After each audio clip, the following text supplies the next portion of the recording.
जो विचार लेकर के चली थी सरकार, उस 10 साल में इस सरकार ने उन सारे आयामों को छूते हुए इस देश के विकास के लिए, इस देश की उन्नति के लिए, इस देश के यशस्वी प्रधानमंत्री माननीय नरेंद्र मोदी जी का पल पल और क्षण क्षण उन्होंने अपने जीवन को इस देश के प्रति समर्पित किया है।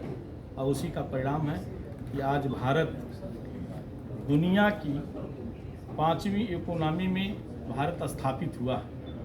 और आगे जो बहुतेरे ऐसे अपने आयाम भारतीय जनता पार्टी की सरकार ने, माननीय मोदी जी ने छुआ, और विशेष तौर पर उनका फोकस इस देश के गरीबों के लिए, इस देश की महिलाओं के लिए, इस देश के युवाओं के लिए, इस देश के किसानों को, उन्होंने 4 वर्गों में इस देश को विभक्त किया है।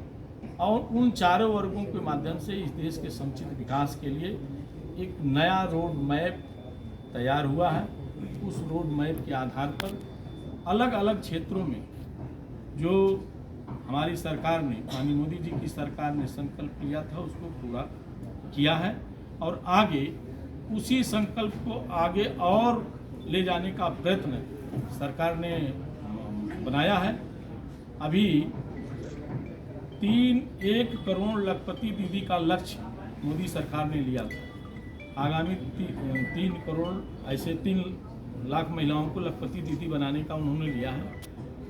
हमारे जो 4 करोड़ ऐसे प्रधानमंत्री आवास का लक्ष्य था, आगे आने वाले इन 5 वर्षों में उसको 3 करोड़ उसमें और वृद्धि हुई है।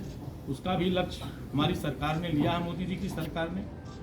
और जो अभी आयुष्मान योजना के तहत इस देश में करीब 4 करोड़ लोगों को आयुष्मान योजना के तहत लाभ मिला है। आगे हमारे जो इस देश के सीनियर सिटीजन हैं, जिनकी आयु 70 वर्ष से अधिक हो चुकी है, उन लोगों को भी आयुष्मान योजना के तहत रखा गया है।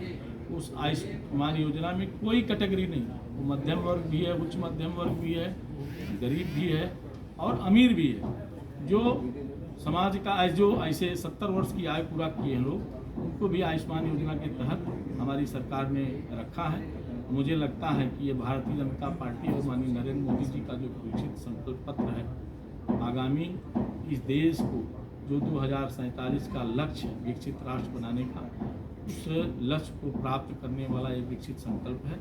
उसी के संदर्भ में भारतीय जनता पार्टी आज सभी जगह पर आप सबसे संवाद करके अपनी बात रखने का